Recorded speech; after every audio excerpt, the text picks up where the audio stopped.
Let's get weird into it. Number 8. Giving the cold shoulder. Imagine you've overstayed your welcome at a friend's house. The hints are getting stronger. They're yawning like a hippo, looking at the clock, maybe even putting on their pajamas right in front of you. It's awkward. But in medieval times, they had a much more elegant and, frankly, much more passive-aggressive solution. When you wanted a guest to leave your castle, because let's be real, even knights and ladies get sick of their mooching relatives. You wouldn't just say, "All right, Jeffrey, it's been 3 weeks. The drawbridge is that way." No, that would be rude. Instead, you'd serve them a very specific meal. See, when a guest was honored and welcome, you'd roll out the hot, freshly roasted boar, the warm bread, the whole 9 yards. But when you were sick of their face, you'd send the servants out with a cold, leftover slice of meat, a shoulder of mutton or a hunk of beef served at room temperature. This wasn't just a culinary insult. It was a universally understood social cue. Receiving that cold shoulder of meat was the medieval equivalent of your host saying, "I have stopped trying." It was the signal that the party was over. The hot food was reserved for people the host actually liked, and it was time for you to saddle up your horse and get lost. It's the perfect blend of hospitality and contempt. You're still technically feeding them, but with all the warmth and enthusiasm of a tax audit. So next time you pointedly ignore a coworker in the break room, just remember, you're channeling centuries of polite, meat-based rejection. Number 7. Spill the beans. We've all done it. You were trusted with a juicy secret, a piece of gossip so potent it physically burns to hold it in. You swore you wouldn't tell a soul. And then, 5 minutes later, you're blurting it out to the first person who'll listen. You've spilled the beans. But this phrase doesn't come from a clumsy grocery trip. It comes from a surprisingly democratic and highly secretive system in ancient Greece. Back in the day, the Greeks didn't have fancy electronic voting machines or those little paper ballots you fill out with a tiny, inadequate pencil. When it came to making decisions in their exclusive clubs and secret societies, they used beans. Each member would be given 2 beans, a white one for yes and a black or brown one for no. When it was time to vote on admitting a new member, they'd walk up to a jar and discreetly drop in the bean of their choice. The color of the bean you cast was meant to be a secret. It prevented arguments, grudges, and the ancient Greek equivalent of a passive-aggressive subtweet. The whole system relied on discretion. But, every once in a while, some clumsy butterfingers would trip on their toga, knock over the voting jar, and send the beans scattering all over the floor for everyone to see. Suddenly, the secret was out. You could see exactly who voted yes and who voted no. The private decision was now a very public spectacle. In that moment, the beans were literally spilled, and the secret was revealed. It was a catastrophic failure of institutional process, which we've now lovingly adopted as a term for accidentally telling your friend that, yes, everyone thinks their new haircut is a disaster. Number 6. Mad as a Hatter. Lewis Carroll gave us the Mad Hatter, a character so wonderfully unhinged he's become the poster child for delightful insanity. We picture him hosting chaotic tea parties and spouting nonsense riddles. But the phrase "mad as a hatter" wasn't born from a whimsical fantasy novel. It was born from a very real, very tragic, and very poisonous industrial disease. From the 17th to the 19th century, felt hats were all the rage. To make that fancy felt, hat makers, or hatters, had to go through a process called carroting, which involved treating animal fur with a lovely substance called mercuric nitrate. This mercury compound was fantastic for matting the fur fibers together, but it was absolutely catastrophic for the human nervous system. Hatters would work in poorly ventilated rooms, breathing in mercury vapors all day long. They absorbed it through their skin. It seeped into their bodies and went straight for their brains. The result was mercury poisoning, which came with a horrifying set of symptoms known as hatter's shakes. They'd experience tremors, slurred speech, memory loss, and extreme mood swings. They would become shy, irritable, and paranoid. To outsiders who didn't understand the science, these skilled craftsmen just seemed to be going spectacularly insane. They were mad. So the phrase wasn't a quirky observation. It was a dark, occupational hazard. Your stylish new hat came at the cost of its creator's sanity. Basically, the height of fashion was a man slowly poisoning himself to death just so you could look dapper. Number 5. Saved by the Bell. The scenario is a classic in horror movies. A person is pronounced dead, buried 6 feet under, only to wake up in a coffin, trapped in the suffocating darkness. It's a primal fear, and for a while, it was a surprisingly common one. In the 18th and 19th centuries, medical science was, let's say, a work in progress. Distinguishing between a coma and, well, being actually dead was a bit of a coin toss. This led to a widespread panic about being buried alive, a condition they called taphophobia. The public demanded a solution, and inventors delivered. They created safety coffins, which were regular coffins retrofitted with some truly wild escape mechanisms. Some had air pipes, feeding tubes, and even escape hatches. But the most popular design was a simple one. A string was placed in the deceased's hand, which was connected to a bell on the surface, right above the grave. The idea was that if you woke up and realized you were the victim of a slight medical miscalculation, you could just pull the string.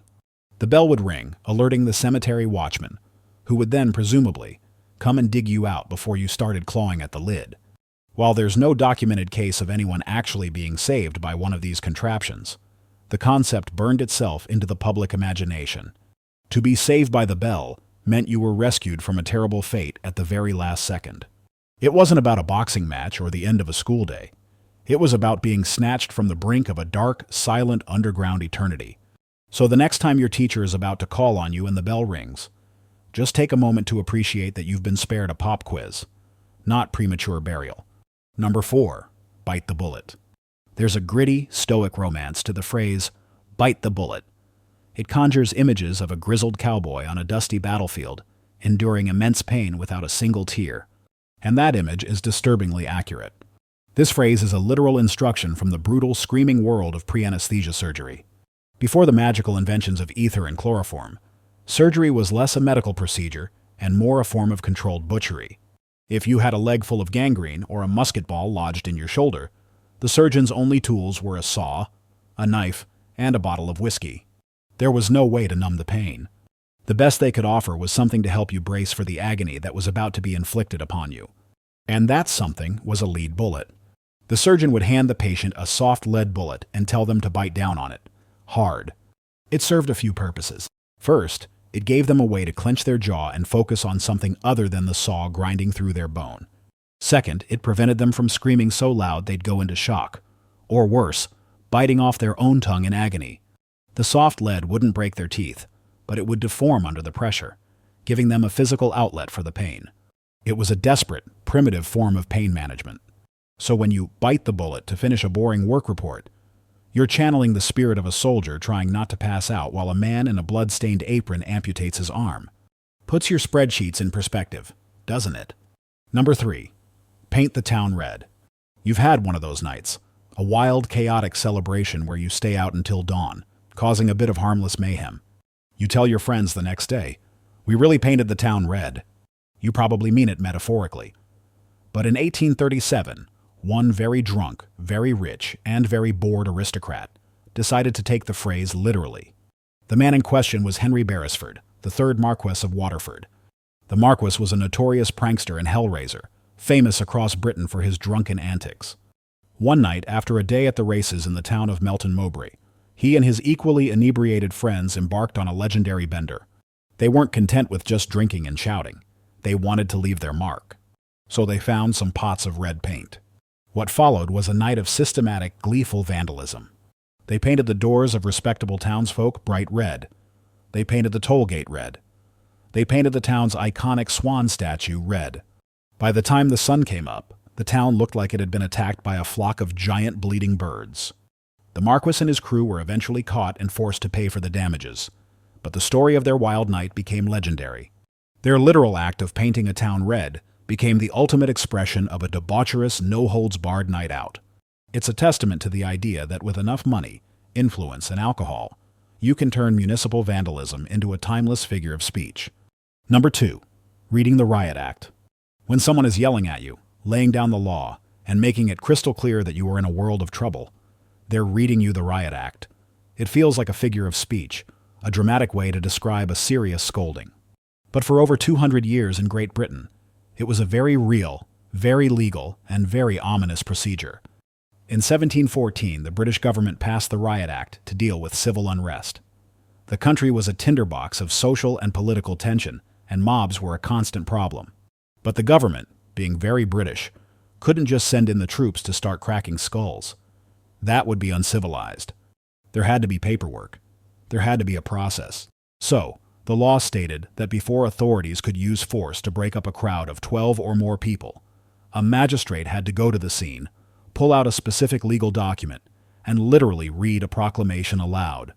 The proclamation began, "Our sovereign lord the king chargeth and commandeth all persons, being assembled, immediately to disperse themselves, and peaceably to depart to their habitations, or to their lawful business." It went on like that. A dry, legalistic warning that if the crowd didn't break up within 1 hour, they would be guilty of a felony, and the authorities would be legally cleared to use lethal force. Imagine trying to be heard over a roaring, angry mob while reading dense legal jargon. It was a bureaucratic final warning. It was the government's way of saying, "We have officially asked you to stop, and in 60 minutes, we are legally allowed to beat you with sticks and shoot you." The phrase stuck, forever associating a stern warning with the absurd formal prelude to state-sanctioned violence. Number 1. Cat got your tongue?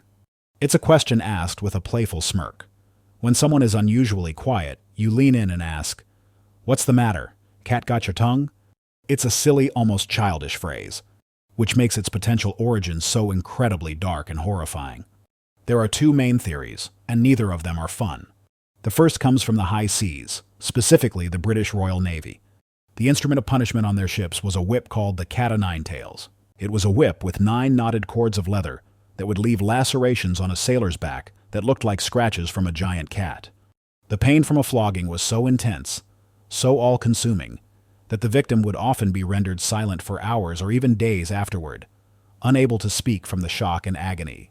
So, when a sailor was unusually quiet, his shipmates might grimly joke, "Did the cat get your tongue?" The second theory is even more ancient and arguably more gruesome. It goes back to ancient Egypt, where liars and blasphemers were punished by having their tongues cut out. The severed tongue would then be, and there's no nice way to say this, fed to the cats. Cats were sacred animals, and this act was seen as a fitting offering to the gods, while serving as a very effective deterrent against speaking out of turn. Both stories transform a lighthearted jab into a reference of either brutal military discipline or ritualistic mutilation.